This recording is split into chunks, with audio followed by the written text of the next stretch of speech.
Mel,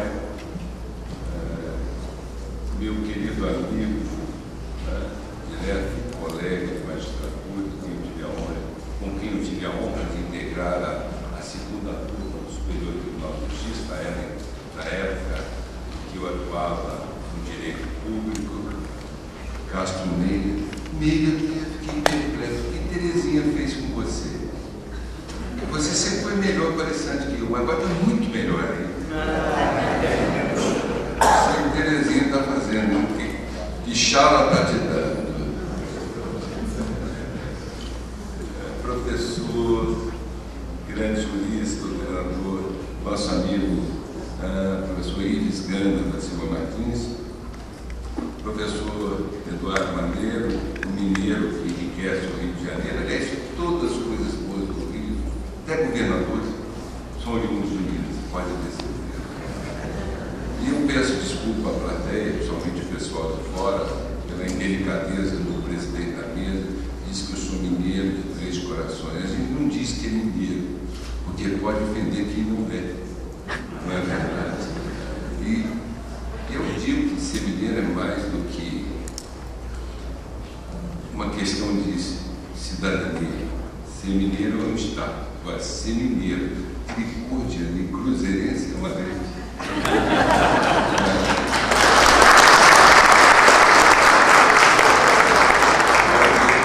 Só de gente inteligente.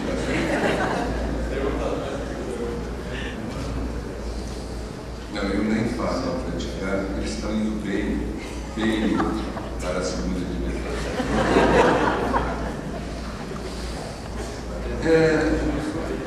Isso Casimiro inventou muito bem a questão do ativismo judicial. Eu confesso que não vou repetir o que ele falou, eu vou então dar uma outra conotação, onde conversava com a querida, sempre querida, venerada professora Isabel. Eu queria falar em algo que tem, de certa forma, sido utilizado pelos ativistas, né, para legitimar as suas decisões. Eu queria falar um pouquinho na hermenêutica jurídica, mas eu queria falar um pouco no diálogo das coisas. E eu quero tecer alguns comentários. Nós estou vendo, presenciando, vou falar daqui a pouco, um uso leviano e abusivo de princípios. A Constituição tem não sei quantos princípios, a Constituição tem um número infinito de princípios, e cada dia se saca um para legitimar uma alteração, na verdade, para legitimar uma alteração do texto. Então, eu gostaria de enfrentar essa questão, porque isso está graçando o judiciário brasileiro, é charmosíssimo. O princípio da dignidade humana hoje legitima todas as aberrações jurídicas que eu tenho no país.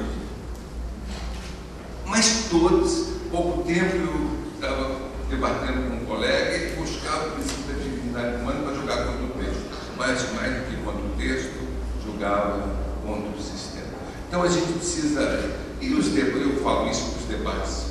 Nós temos um país que, felizmente, as decisões são públicas, ou seja, a tomada da decisão é pública, não só comunicada da decisão. Então isso permite que os judicionários possam presenciar o julgamento e verificar o que pensa cada um do julgamento. É verdade, não, que o direito pertence a uma categoria de realidade dada por uma paulatina evolução social. E não temos dúvida que o direito, na realidade, há de ser visto como um sistema. Quando nós pensamos, quando falamos e pensamos em sistema, é preciso entender que nós estamos buscando uma ideia de unidade. O sistema pressupõe pluralidade de fontes, pluralidade de normas, mas ele precisa conviver em harmonia. Ou seja, essas fontes, os elementos que integram o sistema, precisam viver em harmonia. Observe o sistema solar, onde o Sol é o grande mentor, em que os astros que integram o sistema giram em torno do Sol, numa órbita bem determinada. andássemos naqueles aços de rota, certamente nós teríamos uma colisão e o sistema iria, se perturbaria até que a rota fosse consertada novamente. E assim no campo direito. O direito como sistema pressupõe uma pluralidade de pontes que tem que ser interpretada num sentido único, legitimada por uma norma maior, e aí buscando os ensinamentos de Kelsen, a norma fundamental, que pauta a interpretação de todas as normas que se vinculam a esse sistema. Nós temos a Constituição fazendo no direito, somente no sistema, no ordenamento jurídico brasileiro, fazendo o papel do sol, do sistema sol. Portanto, toda vez que pensamos em sistema, nós pensamos em unidade. Bom, em face desse pluralismo, essa quantidade enorme de regras jurídicas que integram o sistema, o intérprete tem que procurar ordená-las para aplicar no caso. Hoje, nós estamos num sistema, nós vivemos uma época que cabe ao intérprete, dentro de um conjunto de normas, escolher aquela adequada para a solução do caso. Não só de normas, mas também de princípios, para que o equilíbrio, a harmonia prevaleça. Portanto, essa pluralidade de leis é o primeiro desafio do aplicador contemporâneo do direito. Lógico, nos deparamos às vezes com situações conflituosas. Essa pluralidade enorme faz-nos, às vezes, constatar que uma norma está investida com outra. No passado, resolvimos isso simplesmente aplicando o artigo 3º na sua literalidade, o artigo 3º da Lei de Introdução do Código Civil, a lei nova, reforma anterior, naquilo que foi incompatível, ou aplicaríamos o princípio da especialidade, ou o princípio prevalente, segundo Roberto Bobbio, o da hierarquia. Normas interconstitucionais, evidentemente, hão de ser interpretadas conforme a Constituição e se com ela destilhar. Se uma lei destilhar a Constituição, ela é que está derrogada. Mas os tempos modernos mostraram que esses critérios são insuficientes. E não necessariamente a existência de uma norma nova importa a interrogação da anterior. Há espaço de convivência entre elas. Há espaço para a convivência entre elas, E aí é que surge a importância da figura do intérprete, de saber estabelecer a harmonia e a coordenação entre estas normas que compõem o ordenamento jurídico, sem que necessariamente adote o critério da exclusão ou da colisão. Harmonizar o sistema é uma tarefa moderna, do moderno intérprete do direito.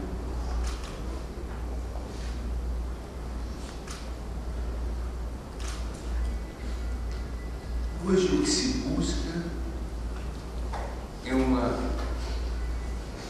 um sistema de convivência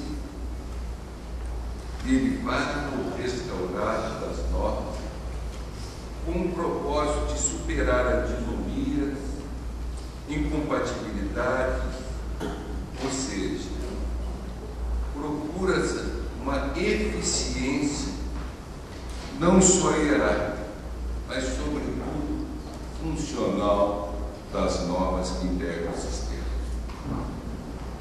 Por isso, nós vamos deparar com 3 espécies de conflitos aqui já mencionados: os conflitos de princípios, os conflitos de normas e as antinomias. E eu gostaria de falar um pouquinho em princípio. Nada mais charmoso que o juiz aplicar este ou aquele princípio. O princípio da dignidade humana, então, é a voz corrente. Ele virou o arroz com feijão das decisões judiciais. Aplica-se o princípio da dignidade humana para não cumprir contrato. Aplica-se o princípio da dignidade humana para dar àquele mais carente um direito que ele não tem, como se o juiz pudesse proteger o ímpio suficiente, que não pode, porque quem protege é a lei. E assim, nós vamos criando, na realidade, um direito, a modo do Rio Grande do Sul, quase que um direito alternativo, abandonando o direito imposto.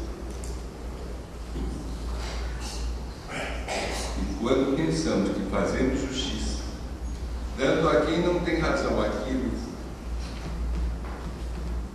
que se retira de quem tem razão, nós fazemos para pior, damos às decisões judiciais o pior efeito que ela pode ter: o de solucionar o conflito sem pacificar. Porque ao juiz não cabe apenas a solução do conflito no caso concreto, mas antes de tudo, a finalidade maior da jurisdição é remover os conflitos, mas pacificando a paz social.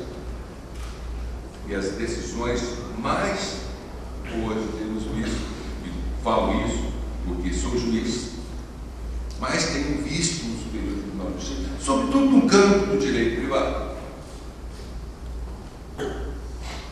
Sobretudo no campo do direito privado, que hoje eu integrava o direito privado até semana passada, soluções dadas que não removem, na verdade, o conflito. Ele se impõe, mas mantém latente o conflito, porque não traz a pacificação social.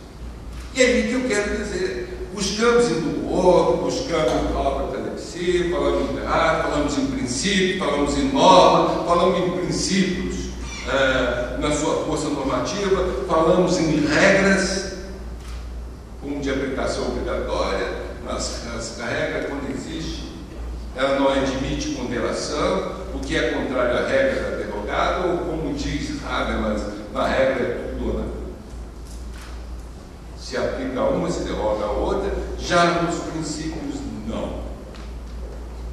Os princípios, na realidade, permitem uma flexibilização maior. Mas, observe, eu fiz alguma notação importante de Habermas no artigo em que ele traz uma crítica a Robert Alexis, faz uma análise do todo, e ele chama a atenção. Primeiro, os princípios não se confundem com os fins e objetivos. Não possui também uma estrutura teleológica ou que propicie uma ponderação de bens que representam. Não podem ser estabelecidos ou derrogados de acordo com a vontade do interno. E aí que os princípios não podem ser estabelecidos ou derrogados de acordo com a vontade do interno. Como consequência, na aplicação dos princípios há que se adotar, não é, e de fato não é, e não se deve aplicar o critério da ponderação, mas sim o critério da adequação.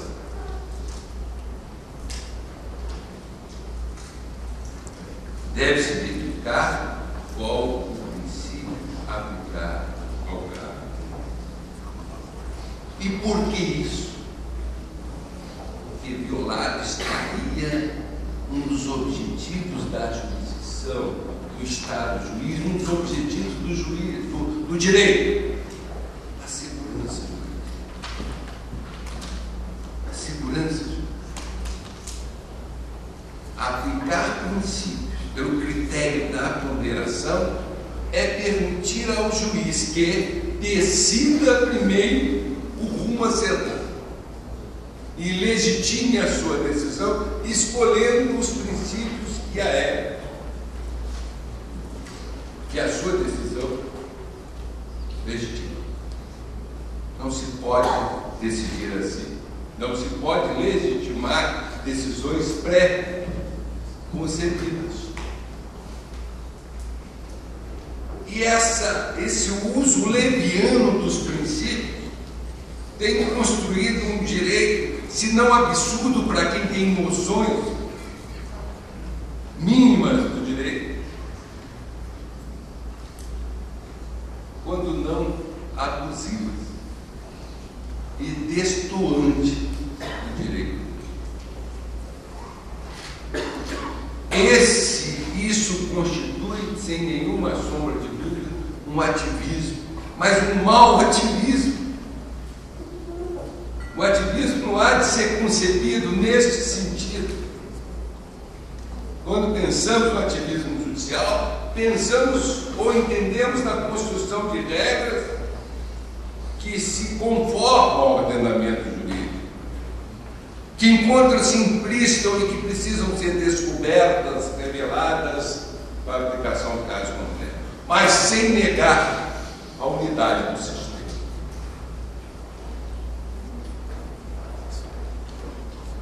Observe o abuso da principiologia no direito do consumidor. Aliás, em matéria de consumidor, o Edward Benjamin disse que eu julgo aplicando o Código Civil 16. Eu disse, não é verdade. Porque as ordenações filipinas, eu falei, não, as manuelinas, falar que é consumidor, aredão dele. E eu brinco com isso para dizer que quando eu tenho posições, eu sou um fã incondicional do Código de Defesa do Consumidor. A lei de responsabilidade, Código Civil de 16, a lei de responsabilidade fiscal e o Código do Consumidor, para mim, são os três grandes diplomas do século XX. Porque eu não sou fã da interpretação deturpativa daquilo que o legislador consagrou no microsistema do Código de Defesa do Consumidor, onde empresas pagam o que não devem, e o consumidor que não paga ainda recebe indenização porque foi cobrado. E nós chegamos a esse ponto. Anos gastamos no Superior Tribunal de Justiça para trazer o pêndulo do consumidor para o centro. O Código do Consumidor protege sim o ipsos oficial. Ordinariamente, entende-se que há direito de ser diferente, como há direito de ser igual. Mas a proteção não é de ser dada pela lei. A lei, sim. O direito, sim.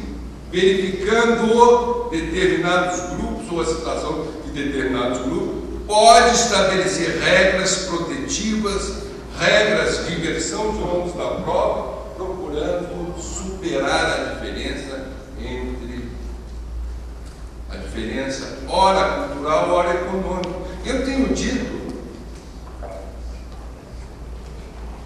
reiteradamente que o conceito de suficiência no Código do Consumidor não pode se lastrear apenas no aspecto econômico, também no aspecto do conhecimento. Nas ações de indenização por erro médico, determinar que o consumidor prove o erro médico, por vezes é deveras difícil, quando não impossível. Já o médico mais fácil será demonstrar o acerto do seu procedimento. Isso é uma insuficiência de conhecimento, e não no campo econômico. Mas aí existe regra. O que eu tenho visto é a construção, sobretudo, e aí, minha grande briga na sessão de direito privado, entramos no campo da responsabilidade civil. Na responsabilidade civil do mérito é atribuir responsabilidade objetiva a quem a lei não deu por construção pretoriana. Chegou-se à conclusão, tempos atrás, que em caso de direito médico, todo hospital responderia objetivamente. Bom, então vamos pensar na responsabilidade objetiva que surge aí com construção pretoriana dos hospitais. O cidadão agora, ele entra no hospital, ele sai curado ou indenizado. Olha as consequências da decisão judicial. Sai curado ou sai indenizado. Bom, até aí está tudo bem, pode ser engraçado. Parem, os hospitais do Brasil têm o dinheiro e a estrutura do Einstein, ou da Beneficência Portuguesa de São Paulo, ou nós vivemos num país de Santa Casa. Nós vivemos num país de Santa Casa. Ou seja, se tivesse prevalecido esse entendimento, o que teria ocorrido? Nós teríamos quebrado o sistema hospitalar brasileiro, sem que existisse uma lei atribuindo essa responsabilidade objetiva. E aí se constrói para a aplicação do princípio da cadeia do consumo. E aí você aplicar o princípio que quiser. E eu já estou preocupado que com a minha saída já estão dizendo, não, a responsabilidade não é objetiva. Mas é solidária. Solidariedade decorre da lei e da vontade das partes, nunca por aplicação de princípio. Então observe, um manuseio de princípios pode na realidade, esse manuseio, mais criar perplexidade, desordem no sistema, do que resolver os conflitos e pacificar a sociedade. Cria-se na realidade um problema maior para a sociedade. É a unidade de sistema. A unidade do conceito de sistema resta indubitavelmente. E vamos um pouco, esse congresso é um congresso de direito tributário. Vamos aplicar sistema, vamos aplicar princípios para criar tributos. Aliás, nós temos uma decisão que até hoje eu lamento, de vez em quando a gente vota errado. Nós votamos errado, eu digo, e a minha posição no Conselho da Justiça Federal, que juiz não é Deus, tem uns que acham que juiz é Deus, juiz é homem, nem todos bonitos como a gente, né? Mas são homens. Então nós, às vezes, gastamos um tempo para maturar a ideia como matéria. De vez em quando não temos esse tempo, temos esse. Olha, eu sempre decidi, pensei.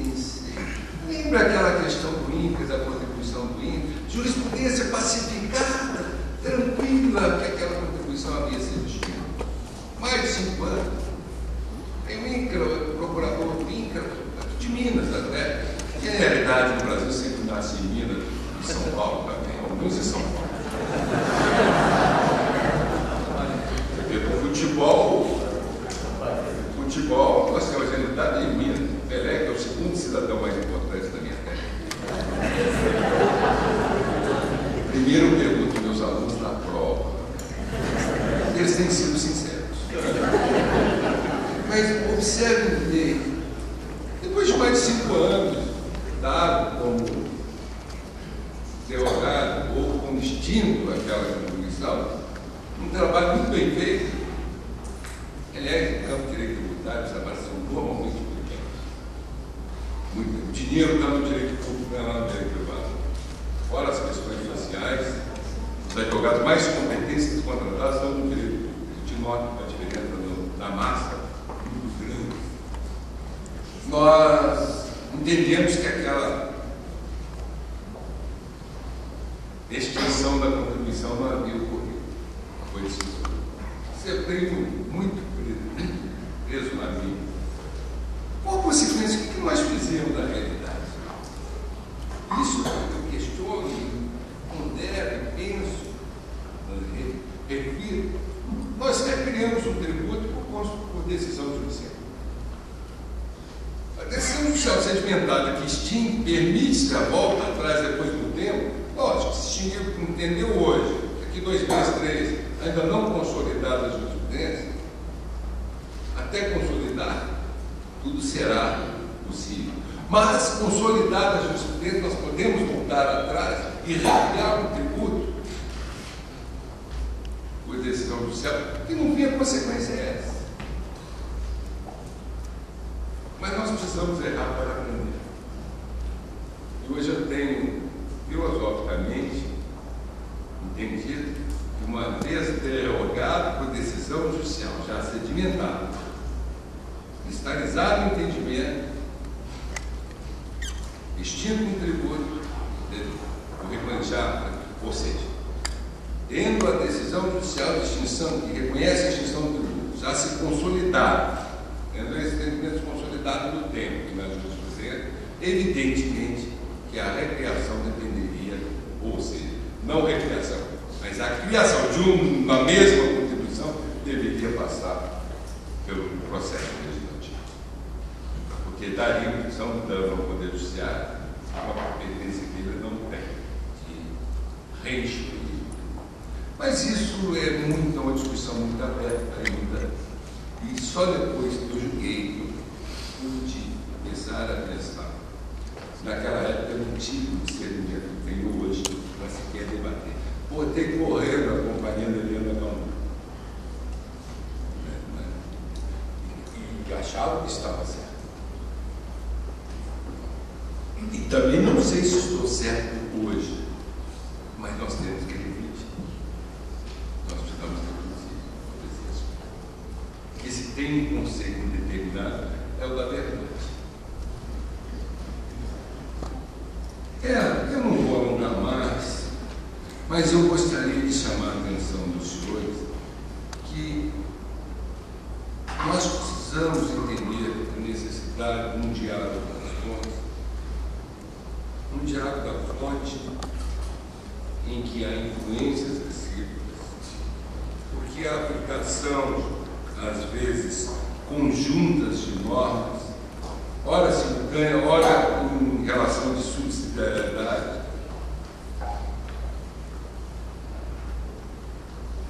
para que nós possamos, sempre que possível, encontrar dentro do ordenamento, uma solução que, de fato, resolva o conflito de interesse, pacificando as partes.